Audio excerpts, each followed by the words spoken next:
मध्य प्रदेश के मुख्यमंत्री मोहन यादव ने डॉक्टर श्यामा प्रसाद मुखर्जी के बलिदान दिवस पर उन्हें श्रद्धांजलि अर्पित करते हुए धारा 370 को लेकर कांग्रेस पर गंभीर आरोप लगाए।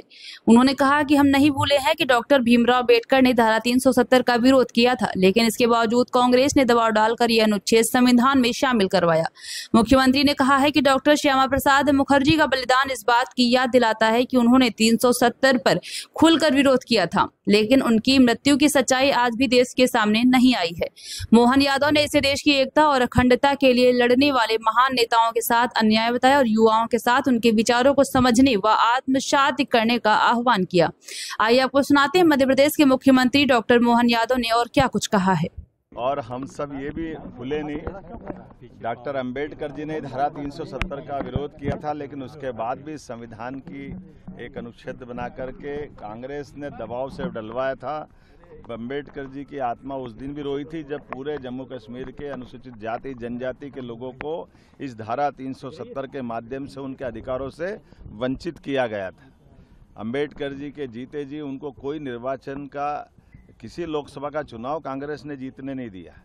और ये डॉक्टर मुखर्जी जी का बलिदान भी इस बात का एहसास कराता कि उस धारा 370 के कारण से डॉक्टर मुखर्जी जब विरोध करने गए और उनके उस घटनाक्रम में आज तक उनके उस समय हुई एक तरह से उस मर्डर की सच्चाई देश के सामने नहीं आने दी। तो ये तो कांग्रेस का इतिहास है।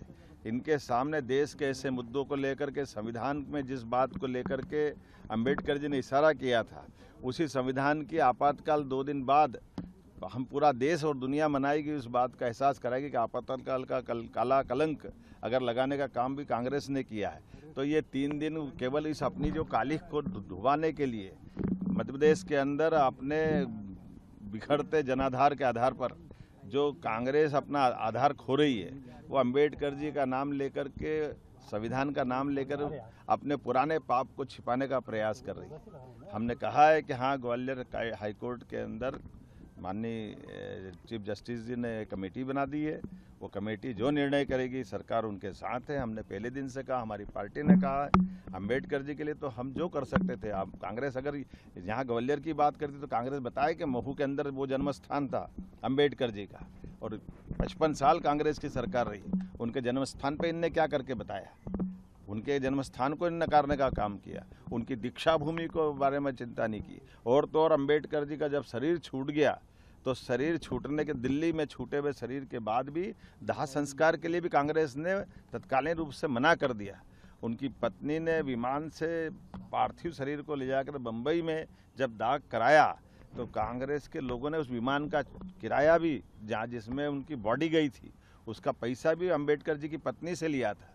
कांग्रेस माफ़ी मांगे इन पापों के आधार पर। कांग्रेस कहाँ जाएगी? कांग्रेस ने तो सदैव अंबेडकर जी का अपमान किया, और सारे हमारे पूरे प्रदेशवासी और देशवासी सभी वर्ग के लोग जानते हैं कि कांग्रेस का नकली आडंबर ये चढ़ने वाला नहीं, चलने वाला नहीं।